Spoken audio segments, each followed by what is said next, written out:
Hello everyone, my name is Alejandro Chávez Treviño and I'm going to talk to you all about my master's degree research. My presentation title is Grassland Community Early Response to a Chemical Shrub Removal Treatment. I want to start this presentation stating that the North American birds have been declining really fast, as we can see in the graph on the left. And from all of the birds that we have in North America, the birds that rely on the grasslands or grassland birds are the ones that are declining the fastest from any other group of birds. About 53.3% of grassland birds have been lost in terms of population. So more than half the population of grassland birds have disappeared, and 74.2% of the species are declining. So within the grassland birds, grassland obligate bird species are species of birds that rely specifically on grasslands and they cannot survive or breed in all other type of habitat. They're not found in any other type of habitat but pristine grasslands. And the species are declining even faster than the regular grassland bird species. So we have some examples in the screen right here. The bird sparrow, the grasshopper sparrow, the chestnut color longspur, and Sprague's pipit, they are declining at a rate of 2% to 4.1% of their population lost every year. So that's a rate of decline. So every year, for example, a chestnut color longspur loses 4.1% of the population, and total population lost, they go from 60% to 84% of the entire population lost in only 50 years. So since the 70s. Most of these grassland birds, they breed in the during the summers in the northern Great Plains in the states of Montana, North Dakota, South Dakota, and in central southern Canada. And then they migrate south to spend the winter in the Chihuahuan Desert here in West Texas, in the states of Arizona, New Mexico, and in the Mexican Plateau in the states of Sonora, um, Chihuahua, Coahuila, and Durango. Um, but the thing is that only 15% of the Chihuahuan Desert is considered grassland, and from those 15%, and from that 15%, only a few scattered patches is suitable habitat for grassland birds. Most of the grasslands in the Chihuahuan Desert and the northern Great Plains have been heavily transformed by human intervention. Some of the activities that affect negatively the grassland ecosystems are the extirpation of bison, fire suppression, the extirpation of burrowing mammals such as prairie dogs, fragmentation of land, unsustainable grazing systems, and all of these activities um, disrupt the ecosystem dynamics, causing shrub encroachment or the invasion of woody vegetation into the grassland. So as I previously mentioned, shrub encroachment is the invasion or proliferation of woody vegetation like shrubs and trees into what historically were open grasslands. And it is estimated that 25 to 50% of the shrublands in North America were at some point in history open grasslands, and now they are encroached. So with all this information, we kind of or we wonder, can we recover those lost grasslands, and by doing so, can we help mitigate grassland birds decline by doing some kind of restoration? And the answer for that is maybe. So grassland restoration is an activity that we can do, and it comes in different flavors. So we can restore grasslands using prescribed fires to burn down those shrubs, using mechanical, like bulldozers, to mechanically remove shrubs in the grasslands and bring back the grasslands conditions that were originally or naturally or historically, right? We also can use chemical treatments that affect specifically shrub species and leave the grasses intact, or a combination of all of that, right? So the good thing is that Texas Parks and Wildlife, the National Fish and Wildlife Foundation, and the Borderlands Research Institute team together um, to restore some properties in West Texas using a combination of chemical and fire and mechanical treatments. So in the picture on the back, we can see a landscape, and on the right side, you will see yellow shrubs, and on the left side, you will see green shrubs. So the ones that are yellow, they were treated with an herbicide that killed those shrubs, and on the right side, they were not treated, so they remained alive. So we monitor wintering birds during the winters of 2018-19 before the treatment, before the chemical treatment, the spray, the herbicide, and after the treatment to see what's the effect of this treatment to birds as a community. And our research questions were how shrub encroachment affects birds communities, and what is the effect of chemical treatments on birds communities.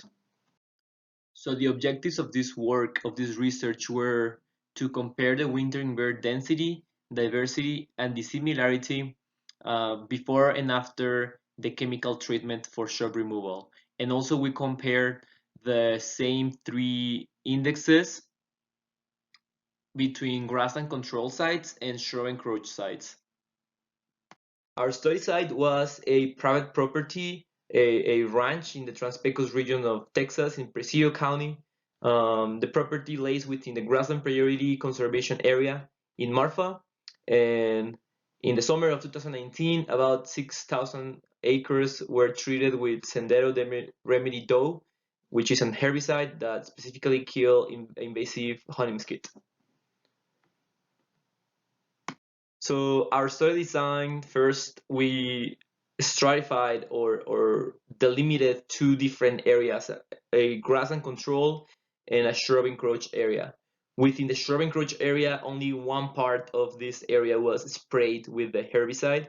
So we separated those two areas again in treatment and no treatment, right? And this is how the map of the site looks like. We subdivided the site in 1 square kilometer grids, and where we randomly ranked those grids and selected the lowest ranked grids just to make a sampling design, right? And we surveyed the grids that are in red in the site. So each grid, as we can see in the picture of the top left, contains 3 walking transects 800 meters long and 250 meters away from each other. And every morning, no longer than 20 minutes after the sunrise, we surveyed and registered every single bird detected, the species, the flock size, and the perpendicular distance from the transect line. We also recorded observer, time of the day, and weather conditions, such as temperature and wind speed. And we finished our surveys no longer than 3 hours after sunrise. And then after a very long but very fun field season, we sat down and analyzed this data using our studio with the packages distance, unmarked, and vegan.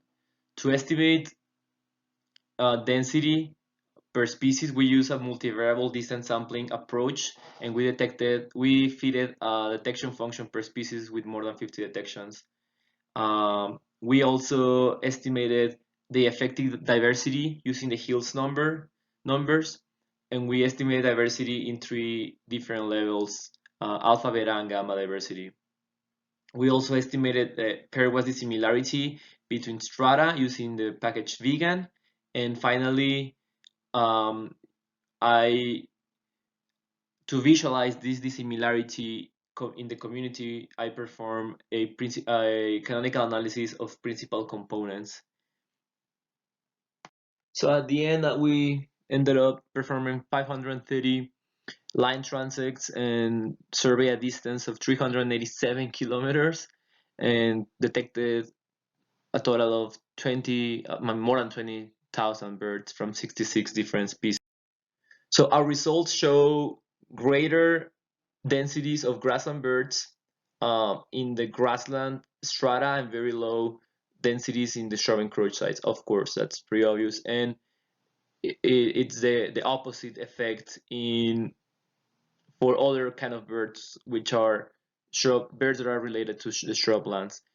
The interesting is that we see a decrease of other birds or birds in general after the treatment in the shrub encroach strata, and we see that over and over again in different species. So specifically with the bird sparrow, we see high densities in the grasslands and zero densities in the shrub encroach sites.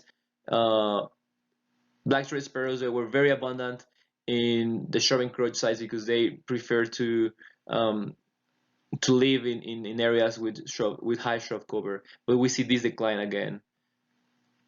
The channel colored longspur also show very high densities in the grasslands and almost zero in the shrub encroach sites. And interestingly, the vesper sparrow after a treatment completely disappeared from the shrub encroach sites after a treatment.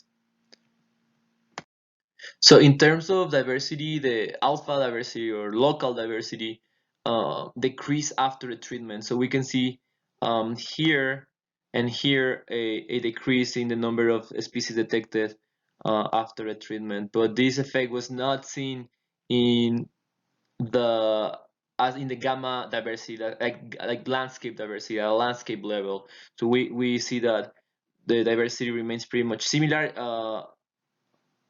Only we see a decrease in diversity in the shrub encroached, not treated site. So beta diversity is the index that measures the dissimilarity between two communities. And we didn't see a change between the grasslands and the shrub encroached sites in as we can see in this graph, right? So between years, we don't see a difference between sites here. But the interesting result that we got is that the similarity between the shrub encroach treated and untreated site so increased. So that means that the communities became more different to each other after the treatment, which makes sense. And we can see that here in this graph. So first we have two very distinct communities. So these are uh, the grassland surveys, and they have like similar communities, right? And these are the shrubland surveys. So they also have very similar communities structure. And then after the treatment, we see something like this. So some of, I guess, one side approaches to the grassland community, and some of them, and these ones are the surveys that we did in the treated area. So the crosses, right? So they move far away, which means that the communities are different or more different than the ones in the shrub encroach site. Um, so in conclusion, fast declining and vulnerable grassland obligated birds were not detected in shrub encroach sites. So this makes us think that maybe we will see a higher grassland bird diversity and density in later stages of the treatment, because we didn't see an increase in the abundance and the diversity in this early stage of the treatment in the treated sites. I just want to remind you that even though the treatment happened in the winter of 2000, well, the summer of 2019, by the time we surveyed, the shrubs were dead, but they were still standing there. So the vegetation structure was still very similar to a shrubland. So that's why maybe we didn't see an increase in grass and birds in those sites, because there were practically still shrublands, treated shrublands at least. What we did see was an increase, a decrease in shrub-dependent birds such as black-throated sparrows and brewer sparrows and vespers. So they were negatively affected by the winter, by the spray. And finally, we propose these similarity indexes as a management success index, so we can use these numbers to tell when the management success has achieved the goals. And finally, I just want to thank all the institutions and organizations that helped me and fund this project. And thank you very much to everyone, my committee, and now I will take your questions. Thank you very much.